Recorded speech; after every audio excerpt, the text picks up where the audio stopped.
اور سامس تک ہم نے پڑھ لیا تھا اولڈ ٹیسٹمنٹ میں سے، اور ہم نے بڑی ڈیٹیل میں اس کے اندر سے سیکھا کہ کلام مقدس ہمیں کیا سکھا رہا ہے۔ ابھی موقع ہے کہ ہم بک آف پرووربس میں جاتے ہیں اور ہم اس کے اندر سے سیکھیں گے۔ یہ جو سلسلہ ہے اس کو رائٹنگز کہا جاتا ہے۔ رائٹنگز میں ایوب کی کتاب آتی ہے، اور اسرائیل کی جو ہسٹری تھی وہ اس میں عزرا، نہمی اور آستر تک کی بکس آئیں جو کہ ہسٹوریکلی لاسٹ بکس ہیں ہسٹری میں، اس سے پہلے کہ مسیح آتے، خداوند یسوع مسیح۔ تو اس کے بعد رائٹنگز کا جو ہے وہ سیکشن ہے۔ تو رائٹنگز کا جو سیکشن ہے اس میں ہم دیکھتے ہیں کہ ایوب کی کتاب سے شروع ہوتی ہے، جو ان کو حکمت کی کتابیں بھی کہا جاتا ہے۔ ایوب کی کتاب میں بھی بہت زیادہ حکمت کی باتیں ہیں، بڑی گہرائی کی باتیں ہیں، ان میں نبوت کی باتیں بھی ہیں۔ اور اس کے بعد ہم زبور دیکھتے ہیں جو کہ نبوتی کلام سے بہت زیادہ بھرا ہوا ہے، اس میں بہت زیادہ حکمت ہے، بہت زیادہ خداوند کے جلال کی باتیں ہیں، پرستش کی باتیں ہیں، مختلف لوگوں نے لکھے، ہم نے اس پہ غور و خوض بھی کیا تھا۔ اس کے بعد ہم دیکھتے ہیں کہ پرووربس جو ہے اس کے اندر سے آتی ہے۔ امثال کی کتاب ہے جس کو کہاوتوں کی بک کہا جاتا ہے، پرووربس کہا جاتا ہے۔ اور یہ جو پرووربس ہیں یہ بیسیکلی ایک عبرانی جو ڈیلی لائف سٹائل ہے اس کو پیش کرتی ہیں، اور ایک عام جو اسرائیلی بچے ہیں، یعنی کہ جو پرانے عہد کے بچے بھی تھے پرانے دور میں، مسیح سے پہلے کے بھی اور بعد میں بھی، تو آج کے دور میں بھی میں نے یعنی کہ یہ دیکھا ہے کہ وہ کیا کرتے ہیں کہ اس کے 31 چیپٹرز ہیں پرووربس کے، 31 اس میں چیپٹرز ہیں، اور ہر مہینے کے 31 دن ہوتے ہیں۔ تو وہ کیا کرتے ہیں کہ کیونکہ یہ حکمت سے بھری ہوئی باتیں، تو وہ ہر روز ایک چیپٹر ضرور پڑھتے ہیں۔ باقی ساری چیزیں تو پڑھتے ہی ہیں اپنی جو بھی انہوں نے پڑھنی ہے بکس، اور اولڈ ٹیسٹمنٹ کے اندر سے اسٹڈیز کرتے ہیں جو انہوں نے تورا کے اندر سے پڑھنا ہے، جو لیکن پرووربس کا ایک چیپٹر ضرور وہ پڑھتے ہیں، اور وہ ہر مہینے یہ کرتے ہیں، اور یہ بغیر رکے کرتے ہیں سال ہر سال سے۔ تو اس کا فائدہ کیا ہے کہ کلام مقدس کو جب ہم پڑھیں گے تو ہمیں اس میں سے حکمت کی باتیں ملیں گی۔ تو ایک طرح سے انہوں نے ایک یہ بنایا ہوا ہے کہ ہماری یہ روٹین ہے کہ 31 چیپٹرز ہیں اور 31 ڈیز ہوتے ہیں یا 30 ڈیز ہوتے ہیں، تو ہم جو ہے اس کتاب کو پڑھیں گے۔ پرووربس کے بعد وائز ہے، اور پھر غزل الغزلات ہے، یعنی کہ song of Solomon, song of songs بھی اس کو کہا جاتا ہے، اور ایکلیزیاسٹس کی جو بک ہے وائز۔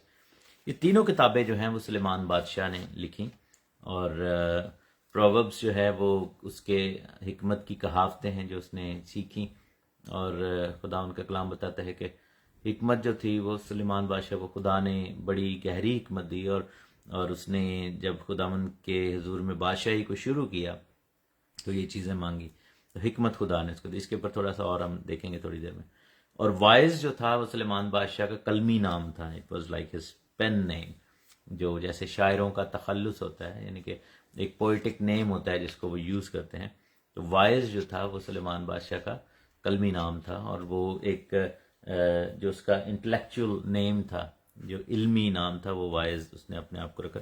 اور دوسری بات یہ ہے کہ وائز اس لیے بھی اپنے آپ کو اس نے کہا کہ جو واز کرتا ہے، اور جو چرچ ہے، جو کلیسیا ہے، اسرائیل کو وہ ایز اے کلیسیا دیکھتا، تو وہ ان کو سکھا رہا ہے، ان کو اس میں واز کر رہا ہے، ان کے ساتھ باتیں شیئر کر رہا ہے۔ اور سانگ آف سولومن جو ہے وہ بھی ایک بڑی خاص کتاب ہے، اس میں مسیح اور کلیسیا کے جو ریلیشن ہے اس کے بارے میں بہت ساری باتیں ہیں، اور اس نے اس کو جو ہے وہ ایک جیسے محبوب اور محبوبہ کے درمیان ایک ڈائلاگ ہے، رومانٹک ڈائلاگ، اس کے طور پر اس کو بتایا، لیکن ایکچوئل اس کی جو ایسنس ہے وہ خداوند کے مسیح اور کلیسیا کے حوالے سے، اس کے بارے میں بھی ہم سیکھیں گے۔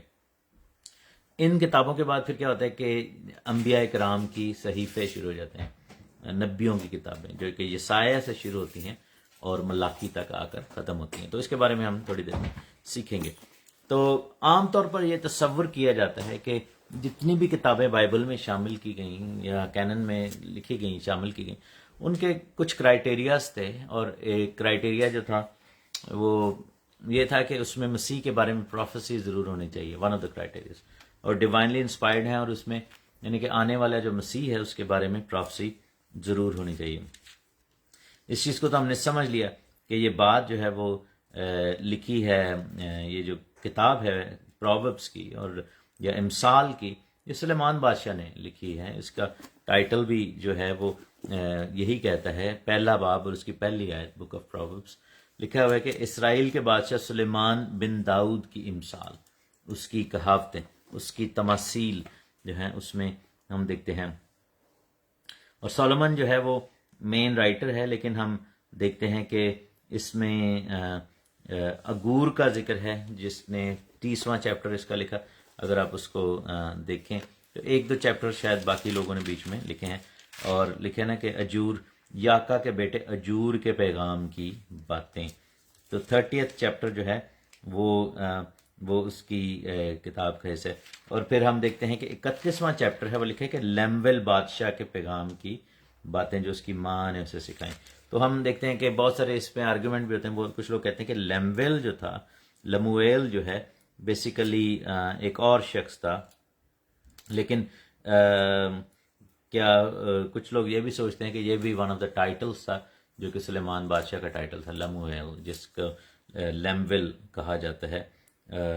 اور یہ ایک یعنی کہ خداوند کے ناموں کے ساتھ جڑا ہوا ایک نام تھا. تو کریم قیاس یہی ہے کہ یہ خداوند کے بندے سلیمان بادشاہ کا ٹائٹل تھا. اور کچھ لوگ یہ کہتے ہیں کہ شاید یہ حزقیہ بادشاہ کا ٹائٹل تھا. تو لیکن حزقیہ جو تھا وہ بہت بعد میں آیا تھا. تو اس کتاب کی جو ڈیٹ ہے اس کے بارے میں یہ چیز ہمیں دیکھنے کو ملتی ہے. یسوع مسیح کا ذکر کتاب میں کہاں پر ہے؟ اور یسوع مسیح نام سے تو نہیں اس میں لکھے گئے، لیکن یسوع مسیح کے بارے میں اس میں ہنٹس ضرور ہیں. میرے ساتھ اگر آپ دیکھیں 8واں چیپٹر ہے امثال کی کتاب، اور اس کی ہم 22 سے 31 آیت دیکھیں تو لکھا ہے کہ حکمت کے بارے میں جو ہے وہ بات ہے، بلکہ خداوند نے اپنے کلام کے بارے میں لکھا کہ خدا نے انتظام عالم کے شروع میں اپنی قدیمی صنعتوں سے پہلے مجھے پیدا کیا. میں ازل سے یعنی ابتدا سے ہی مقرر ہوئی، اس سے پہلے کہ زمین تھی، منسوں کے پیدا ہوئے جب گہراؤ نہ تھے. تو یہ یعنی کہ بیٹے کے کانسیپٹ کو، کلام کو بیسیکلی یہ کہاں پر بتایا جا رہا ہے، اور کلام اور حکمت کی بات جو ہے وہ کی جا رہی ہے. اس کے بعد ہم دیکھتے ہیں کہ اس میں اگر ہم چیپٹر جائیں پرووربس کے اندر ہی، تو خدا کے بیٹے کا اس میں جو ہے وہ بڑا کلیئر لکھا ہوا ہے. پرووربس میں اگر ہم اس کے امثال کے چیپٹر نمبر میں آپ کو جلدی سے بتا دیتا ہوں.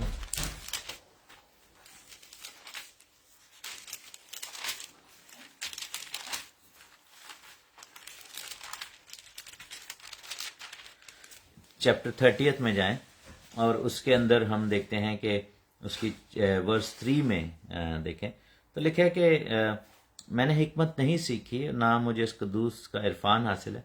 اب ہنٹ دے رہا ہے خدا کا بندہ یہاں پر، کہہ رہا ہے کہ کون آسمان پر چڑھا پھر نیچے اترا، کس نے ہوا کو اپنی مٹھی میں جمع کر لیا، کس نے پانی کو چادر میں باندھا، کس نے زمین کی حدود ٹھہرائیں.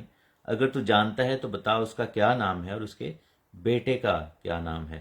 خدا کا ہر ایک سخن پاک ہے، وہ ان کی سپر ہے جن کا توکل اس پر ہے. تو اس کے کلام میں کچھ نہ بڑھانا کہ مبادہ وہ تجھ کو تنبیہ کرے اور تو جھوٹا ٹھہرے. تو یہاں پر ہم دیکھتے ہیں کہ خدا اور اس کے بیٹے کا ذکر ہے. تو یہ پرووربس جو ہے یہ آپ کو حکمت سے جو ہے معمور کرنے کے لیے خدا کے کلام کا حصہ ہے. یہ بات آپ سمجھتے ہیں کہ یہ ایک بہت بڑا خزانہ ہے، اس لیے کہ سلیمان بادشاہ نے جب اس کو تخت ملا اس نے بہت ساری قربانیاں کی. یہ بک آف کرونیکلز میں بھی اس کا ذکر ہے، کنگز میں بھی اس کا ذکر ہے. تو سلیمان بادشاہ نے بہت ساری قربانیاں جب کر دیں تو لکھا ہے کہ اس کو خدا جو ہے وہ خواب میں دکھائی دیا، رویا میں، خواب میں.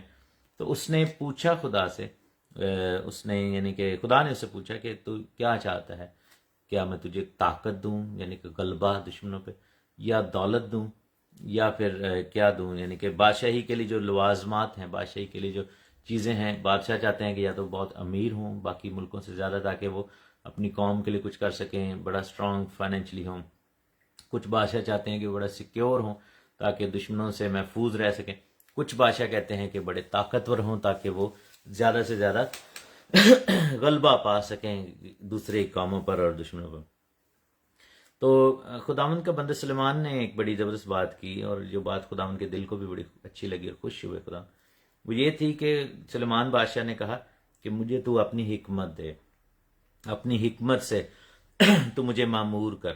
اور خداون نے نہ صرف پوری دنیا کی حکمت سلیمان بادشاہ کو دی بلکہ اس کو دولت بھی دی. آبویسلی جب ایک شخص کے پاس حکمت ہے اس کو پتہ لگ جاتا ہے کہ پھر باقی چیزوں کو کیسے اس نے رکھنا ہے، دولت کیسے کمانی ہے، شہرت کیسے، اور غلبہ کیسے رکھنا ہے، حکومت کیسے کرنی. اور اتنی زیادہ مشہور تھی حکمت سلیمان بادشاہ کی، تو بائبل میں لکھا ہے کہ غیر قوموں کے بھی بادشاہ آتے تھے، اور سبا کا جو ملک تھا ایتھیوپیا، وہاں سے جو ہے کوئین آف شیبا جس کو ہم کہتے ہیں وہ آئی، اور اس نے آ کر سلیمان بادشاہ سے ملاقات کی. اور ایتھیوپین کوئین تھی وہ، تو اس نے آ کے سلیمان بادشاہ سے ملی اور اس سے اس کی حکمت کو دیکھ کر دنگ رہ گئی. تو بائبل بڑی کلیئرلی ہمیں بتاتی ہے.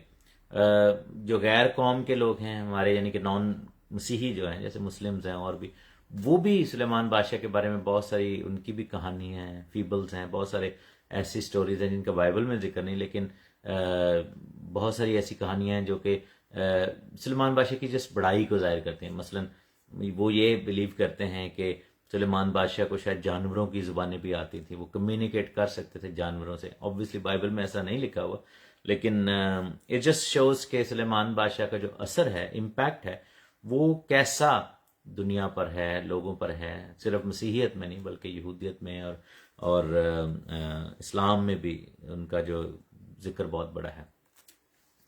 اس کے بعد ہم دیکھتے ہیں کہ سلیمان بادشاہ نے جو دوسری کتاب لکھی پرووربس کے بعد، وہ ایکلیزیاسٹس ہے، یا کلیسیائی خطاب اس کو کہہ سکتے ہیں. انگلش میں جو ورڈ ایکلیزیاسٹس ہے، اور اردو میں ہم اس کو وائز کی کتاب کہتے ہیں. وائز بیسیکلی واز کرنے والے کو کہتے ہیں.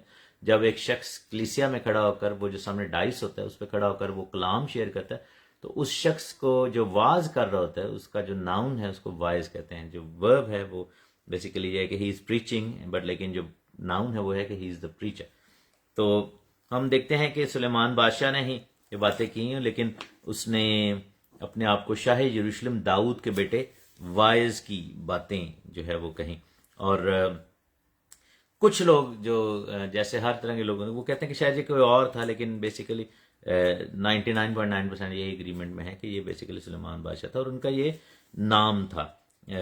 اور مقصد یہ لکھا ہے کتاب لکھنے کا تھا کہ لوگوں کو جو ہے وہ اپنی زندگی کے لیے تیار کیا جائے، لوگوں کو زندگی کے آخر کی طرف اپنی آخرت کے لیے تیار کیا جائے، لوگوں کو بتایا جائے کہ دنیا میں جو کچھ بھی ہم کرتے ہیں، چاہے وہ دولت کماتے ہیں، شہرت کماتے ہیں، عزت کماتے ہیں، نیکی کرتے ہیں، کچھ بھی، تو انجام سب کا ایک جیسا ہی ہے. جیسے اس نے بیچ میں بڑا اس نے کلیئر لکھا کہ غریب جو ہے اس کو بھی قبر ہی نصیب ہے، اور جو امیر ہے اس کو بھی قبر ہی نصیب ہے.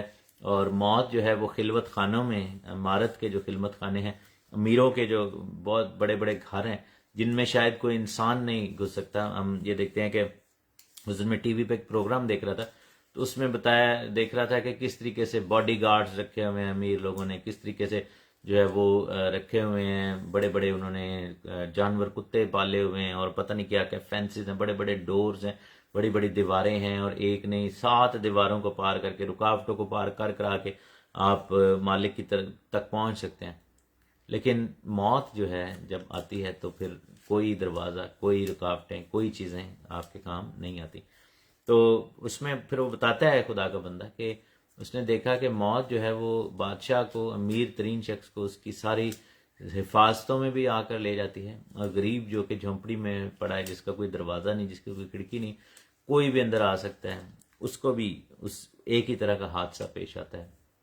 اور یہ بیسیکلی کتاب جو تھا لوگوں کو اس میں ڈی موٹ نہیں کیا گیا، یا لوگوں کو یہ نہیں کہ لوگوں کو پریشان کر دیا جائے کہ لوگ جو ہیں وہ رونے والے ہو جائیں، لوگ سوچیں کہ اوہ یہ کیا ہمارے ساتھ جو ہے وہ ہو رہا ہے. بلکہ یہ کتاب جو ہے اس لیے لکھی گئی کہ لوگ جو ہیں وہ اس چیز میں لوگوں کو تسلی ملے، اور لوگ جو ہیں تیار ہوں، پرپیئر ہوں. اور ہم دیکھتے ہیں کہ خداوند کا بندہ اس میں ہر طریقے سے ہمیں بتاتا ہے، ہر طریقے سے ہمیں سمجھاتا ہے، اور وقت کی قدر کرنے کا ہمیں بتاتا ہے. اور پھر ہمیں مسیح کے بارے میں بھی اس کا تھوڑا سا اس میں ٹچ آتا ہے. لکھا ہے کہ 3 باب کی 11ویں آیت میں کہ اس نے ہر ایک چیز کو اس کے وقت میں خوب بنایا، اور اس نے ابدیت کو بھی ان کے دل میں جاگزین کیا ہے، اس لیے کہ انسان کا کام جو خدا شروع سے آخر تک کرتا ہے دریافت، انسان اس کام کو دریافت نہیں کر سکتا.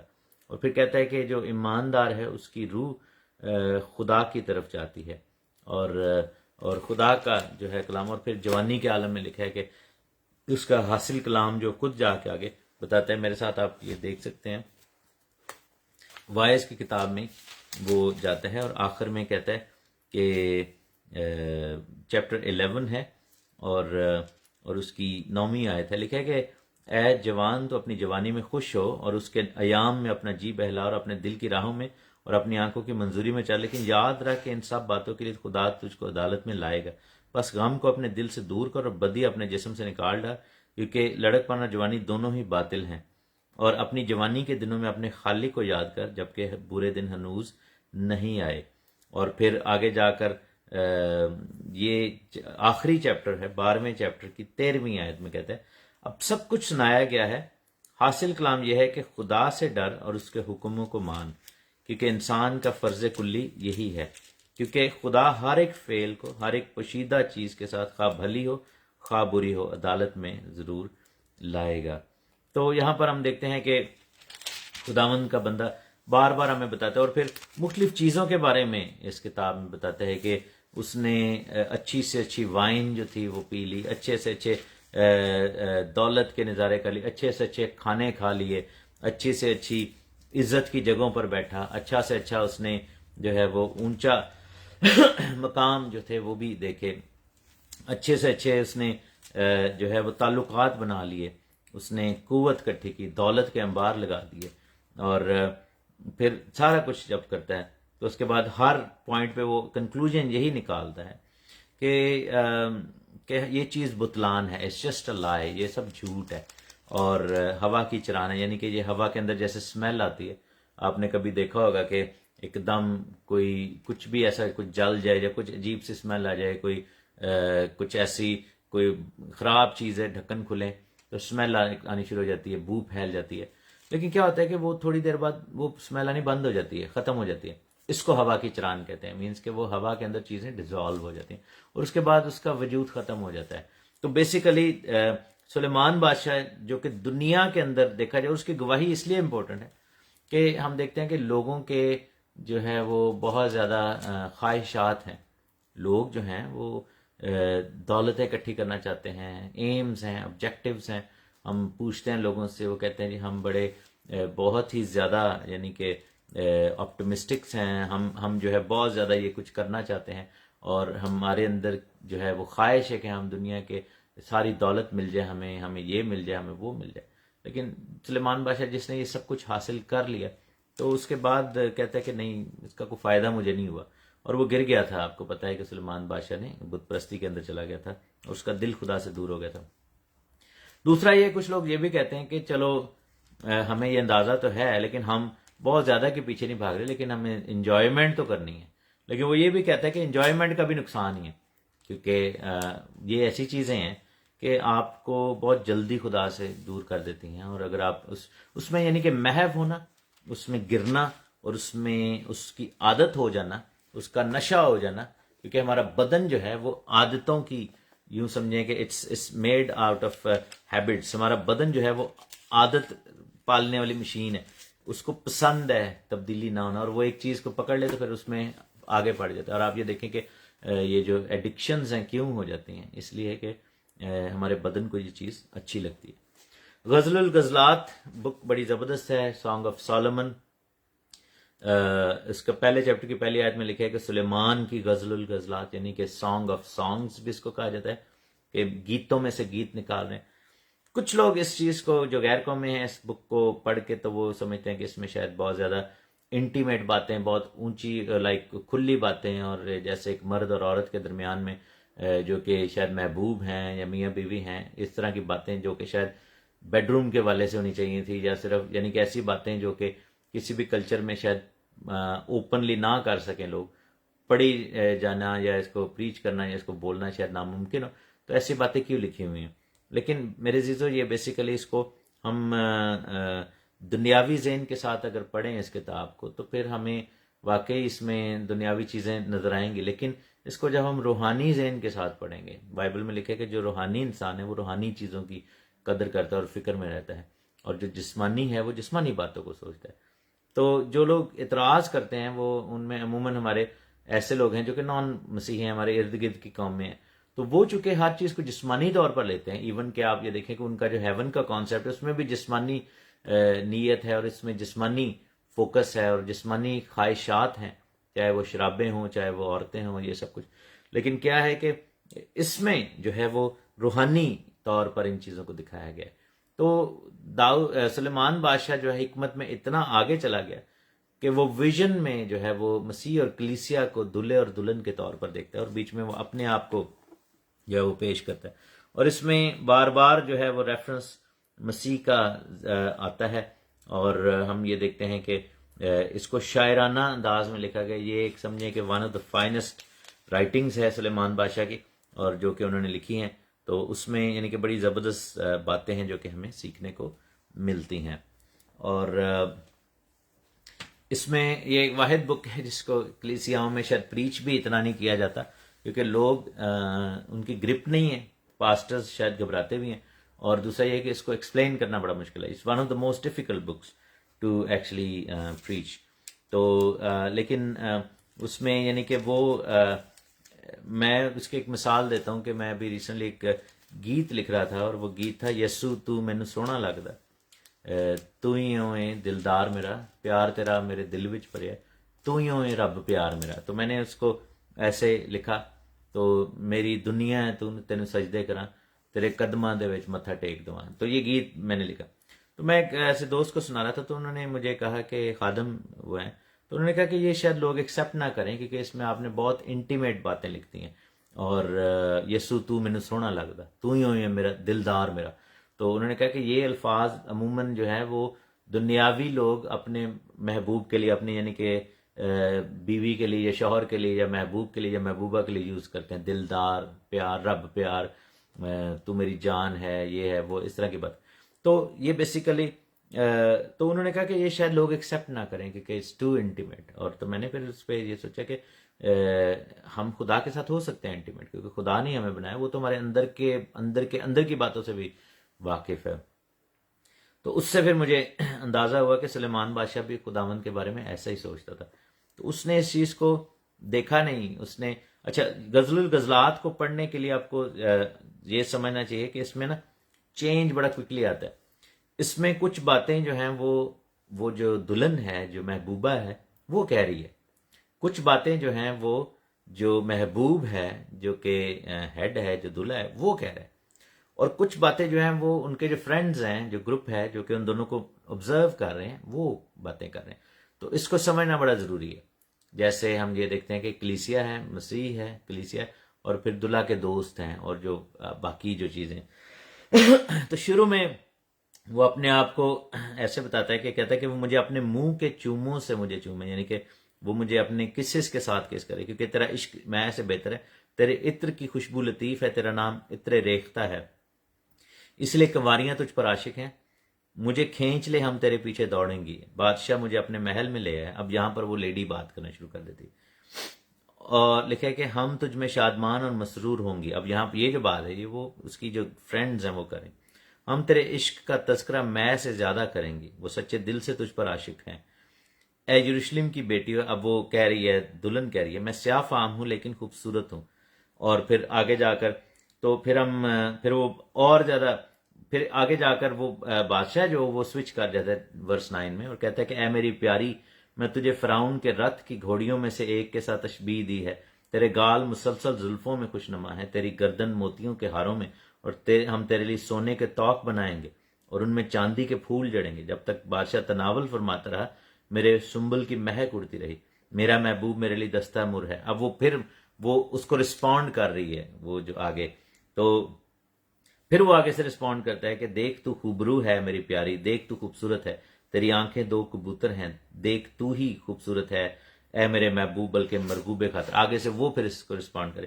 تو یہ بیسیکلی ایک ڈائلاگ ہے جو کہ ایک محبت کرنے والے جوڑے کے حوالے سے ہے، اور وہ بڑی گہری باتیں کریں. لیکن اس کو ہم خداوند اور مسیح کے حوالے سے پڑھتے ہیں، لیکن اس میں بڑی بڑی زبردست باتیں بھی ہیں. اور جیسے لکھے نا کہ ان لومڑیوں کو پکڑو، ان لومڑی بچوں کو پکڑو جو پاکستان کو خراب کرتے ہیں. یہ کلیسیائی جو مینجمنٹ ہے اس کے حوالے سے بڑا ہے کہ ایسے ایلیمنٹس جو کہ اس پاکستان کو خراب کر رہے ہیں ان کو ہمیں روکنا ہے، ان کو دیکھنا ہے۔ پھر آگے جا کر ہم دیکھتے ہیں کہ وہ مسیح کی آمد کے بارے میں ہمیں بتاتا ہے، لکھا ہے کہ میرا محبوب آ رہا ہے، پہاڑوں سے آ رہا ہے، اور اس نے آوازیں بھی دیں کہ جی آ جا اور یہ کر وہ کر، لیکن آگے جا کر وہ کہتی ہے کہ چیپٹر 5 میں کہتی کہ میں سوتی ہوں پر میرا دل جاگتا ہے۔ یہ ایسی کلیسیا کا ذکر ہے جس میں گراوٹ ہے، جیسے مکاشفہ میں 7 کلیسیاؤں کا ذکر ہے، اسی طریقے سے ہم دیکھتے ہیں کہ اس میں ایسی بھی محبوبہ ہے جو کہ بہت زیادہ ایکٹیو ہے، اور ایسی بھی محبوبہ ہے جو کہتی ہے کہ میں سوتی ہوں پر میرا دل جاگتا ہے۔ وہ اپنے آپ کو جسٹیفائی کر رہی ہے، اس کو پتہ ہے کہ شی از اسلیپ، جیسے دوسری کماریاں تھی، لیکن کہہ رہی میرا دل جاگ رہا ہے۔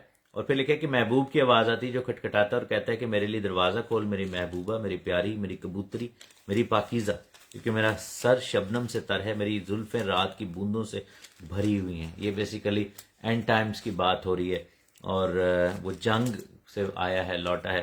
تو آگے جا کر پھر ہم کہتے ہیں کہ وہ کہتی ہے کہ میں تو کپڑے اتار چکی، اب پھر کیسے پہنوں، میں تو اپنے پاؤں دھو چکی، اب ان کو کیوں میلا کروں۔